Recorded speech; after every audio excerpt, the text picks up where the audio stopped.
5월 9일 대선이 정확히 35일 남은 오늘 5개 정당의 본선 대진표가 확정됩니다.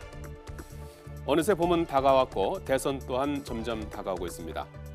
하지만 어떤 후보가 무슨 공약을 가지고 있는지, 누구를 뽑아야 하는지 고민이 많으실 겁니다. 그래서 준비해봤습니다. 각 당 대선 후보들이 지금까지 내세우고 있는 공약들을 분야별로 간략하고 알기 쉽게 정리해드리겠습니다. 먼저 외교 안보 분야입니다. 사드 배치와 북한 핵 문제에 대한 대책, 대선 주자들은 어떤 생각들을 가지고 있을까요? 고고도 미사일 방어 체계, 사드 배치 문제는 대선 주자들의 공약이 첨예하게 엇갈리는 분야입니다.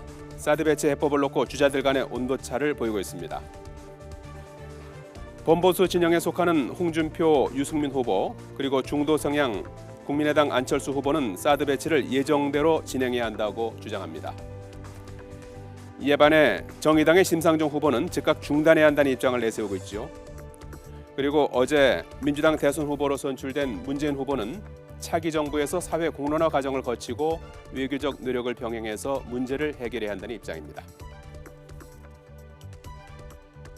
그런 문제들을 가지고 이제 고민을 많을 겁니다. 하지만은 그 전통적인 지지층을 또 놓칠 수도 없는 입장이기 때문에 사드 문제라든가 아니면 안보 문제에 대해서는 그런 기존의 그 스탠스, 기존의 입장을 대북 포용 정책을 유지하지 않을까라는 생각을 해볼 수 있습니다. 북한에 맞서 우리도 대등한 핵전력을 보유해야 한다는 핵보유 논란에 대해서도 극명하게 두 갈래로 입장이 갈립니다. 야권 진영의 문재인, 안철수, 심상정 세 후보는 모두 한반도 비핵화를 주장합니다.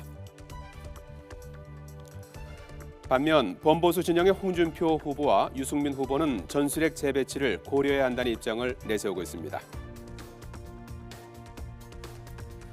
5명의 대선 주자가 한 목소리를 내는 문제도 있습니다. 한일 위안부 협의와 관련해서 대선 주자 모두 재협상에 무게를 싣고 있습니다. 두 번째로 살펴봐야 할 분야는 바로 정치-사회 분야입니다. 최대 이슈는 헌법 개정과 검찰 개혁입니다.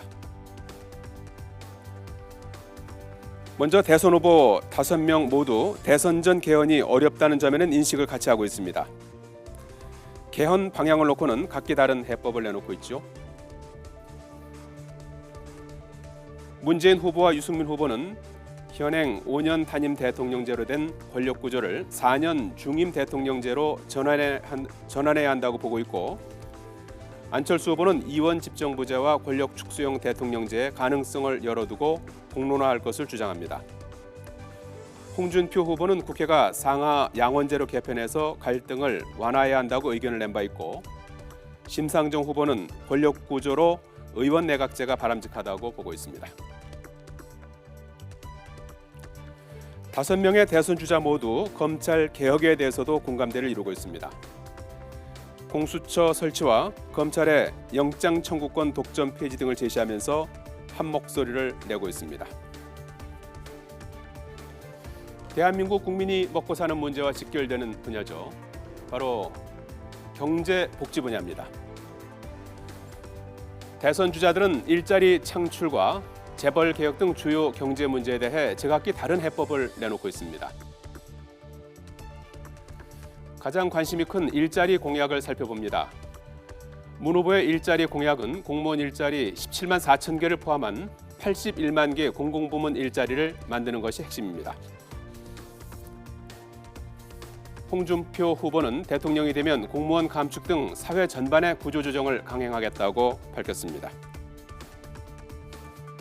안철수 후보는 중소기업에 취업한 청년에게 모두 3조 원 정도의 재원을 들여 1인당 연간 600만 원을 지급하겠다고 공약했습니다.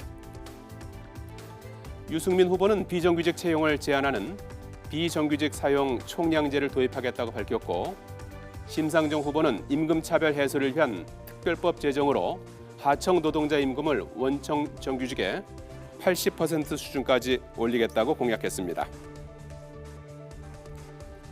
각 분야별로 공약을 내놓고 있는 대선 주자들에 대해 전문가들은 그저 포퓰리즘에 그치는 해결책이 아닌 실질적인 공약이 유권자들의 마음을 움직일 수 있다고 지적합니다.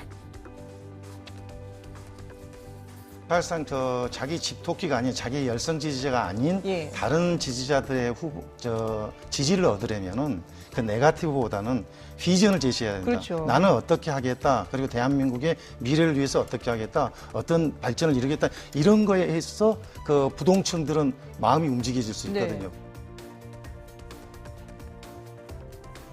우리는 이미 한번 경험했습니다. 우리 손으로 뽑은 대통령이 임기를 못 채우고 헌재에서 파면당해 검찰에 출두하고 구속되는 모습을 생생하게 지켜봤습니다.